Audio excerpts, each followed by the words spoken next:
es muy intelectual, es decir, está construida esa emoción de una manera...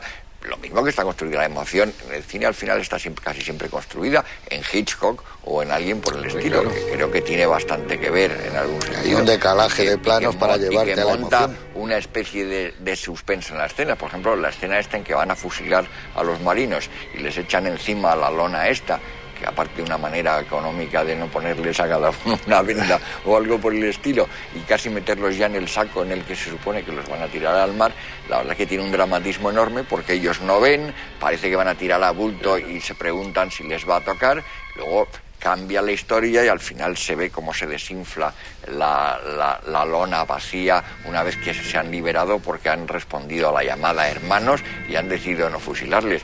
Pero yo creo que eso está construidísimo, deliberadísimo, pensadísimo, porque la verdad es que el tipo tenía una capacidad mental para organizar los planos y cada uno componerlo de la manera más dramática, arbitraria espacialmente por completo, porque saltaba, hacía unas cosas muy raras y te repetía un ángulo un plano de lo mismo en un ángulo y desde el ángulo inverso otro, pero simplemente como para hacerte también como dos toques de timbal sincronizados, una cosa por el estilo. Él sacrificaba mucho esas cosas narrativas a la composición geométrica del plano. Sí. Él componía el plano de una forma geométrica y le importaba un bledo que tuviese que tener eso que tenemos ahora por raccord con el plano anterior o el posterior. Hay una frase que no sé quién, ahora no recuerdo quién la dijo, pero yo alguna vez la he leído, hablando de que un film de Pudovkin es un canto y un film de Eisenstein es un grito. Y evidentemente está claro que esta película es un grito y además... Pero un grito controlado. Pero nació, pero que no hay que olvidar que nació como un panfleto. Lo que pasa que es pero contagioso, porque yo creo que de esta película encendía fervores revolucionarios y me imagino que cuando se proyectaba, cuando se estrenó en la época de la República, en un mitin o en una cosa por el estilo, la gente saldría enfervorizada. Por eso se prohibió. De ahí que se prohibiera por todas partes. Claro. Es que era una película que era un panfleto, una bandera. Y entonces por eso él sacrificaba mucho la realidad. Como tú lo has dicho, si es un mural, es un mural revolucionario. Un cartel, ¿no lo ves? Que tiene la estética, los carteles, tú decías que han influido. Pero no renuncia a la emoción. Pero a mí me emociona. Porque a mí me parece que incluso la emoción clara que hay en la escalera, con esos personajes, esas mujeres, esos primeros planos, esos niños heridos y tal, a mí me parece que todo el entierro y todo el amanecer en el puerto de Odessa con el soldado aquel, a mí me parece, con todo el pueblo de Odessa que baja por esas escaleras, a mí me parece que eso tiene una emoción, pero una emoción actual, vamos a decir. Fíjate una cosa que es muy curiosa de esto de intentar emocionar. A despecho de que hubiera posibles razones históricas por las que hubiera mucho tullido, la cantidad de veces que destaca un cojo de diversas variedades de cojo pillado en medio de la escalera. Es que hay un cojo con muletas, otro cojo con bastón, otro que es sin piernas, que salta como un mono. El cul de jatte que no sé cómo se llama en español, el tronco humano como aquel de Los Olvidados. Y dices, bueno, tantos cojos, ¿y qué? Porque están captados estos como para aumentar el patriotismo. Después te va a las madres y los niños. Es decir, coge los puntos débiles. Los más emotivos.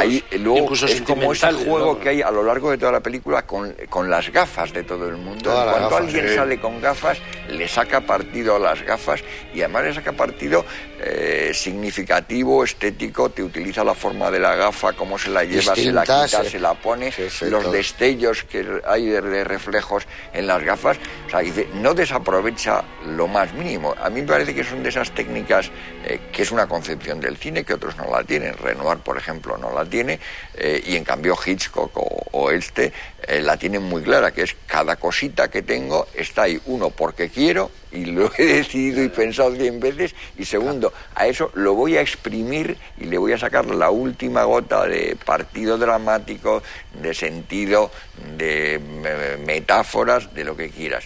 Entonces, a mí eso puede ser quizá un tipo de cine que no es el que más me atrae, pero la verdad es que viéndolo y viendo que funciona, me llena de asombro y de admiración. Y esta cosa que decís de algo que hay como de sintonía espacial, la secuencia, que a mí ya me anticipo si vas a preguntar eso, además te gusta eso, de cuando está el marinero muerto en Odessa con la tienda de campaña aquella, es un ejemplo de no nos enseña nunca del todo las cosas. De pronto hay un plano en que se ven unos señores pescando ajenos a lo que está pasando allí.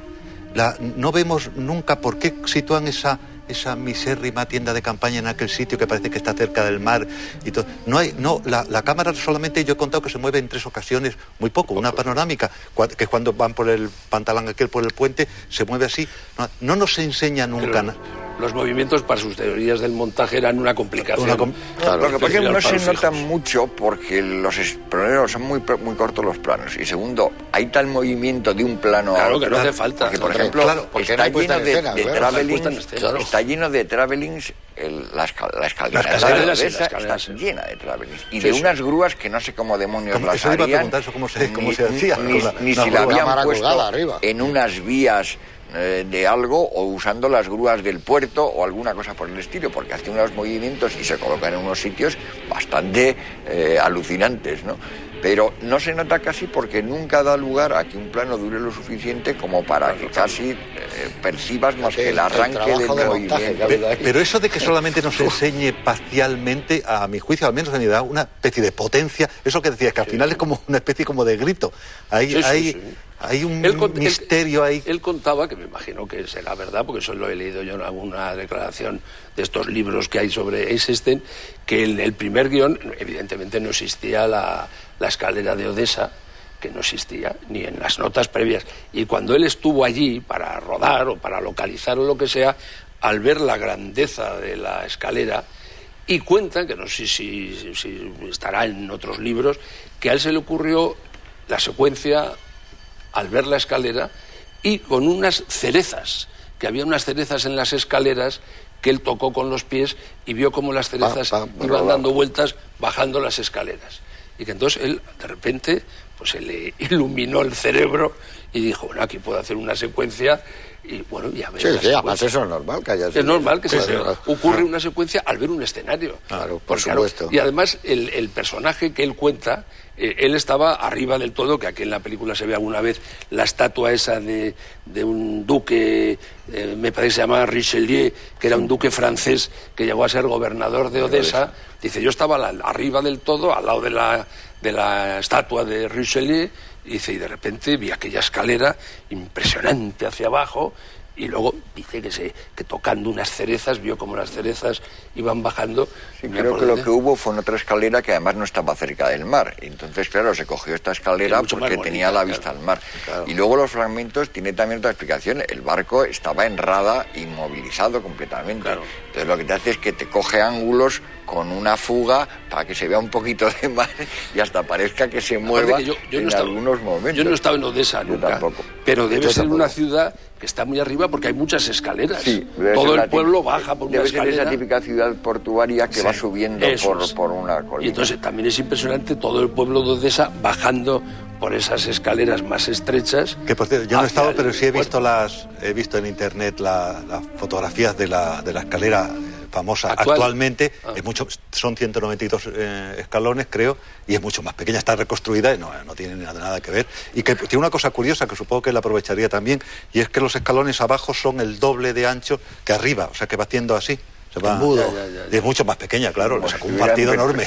Pero eso pasa que también los pasillos, es una película, ves un pasillo, parece interminable. Una cosa, por ejemplo, que no se ve casi en la película, si paras la imagen a veces lo ves, que es que a los lados de la escalera hay como un pedazo de campito por lo que sería más práctico salirse de la escalera y salir corriendo por allí, pero eso te lo encuadra de tal manera que casi no lo veas nunca ni te lo percates, porque quiere que vaya todo el mundo por la escalera, que rueden por la escalera y que avancen escalón tras escalón los soldados, que además es curioso también que no sabes nunca a qué altura están los soldados realmente, y que yo creo que no sigue ninguna lógica. Son planos de estos que bajan escalones, pero con independencia que si empiezas a contarlos, dices, pero si tenían que estar ya abajo completamente. Sí, pero eso está muy bien hecho, yo creo. Pero esas son esas manipulaciones del tiempo. Provoca una impresión total. Eso está muy bien hecho porque tú no sabes ya dónde estás. Provoca el desconcierto que puede provocar una situación así, esa impresión. Es que además él con la manipulación del tiempo y del espacio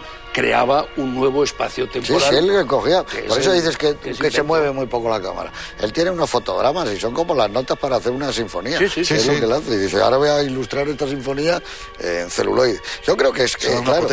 Y además elige que choque un plano con el otro, en lugar de que sea algo fluido y que te parezca lo normal. Que haya confrontación. Lo que entre las partes y el justamente todo. Él ha hecho en el montaje, y por ejemplo, gente que compone y te hace un plano de la gente agrupada en torno a una torreta que es una figura más o menos circular. Entonces esa te la contrapone, no sabes por qué, con la proa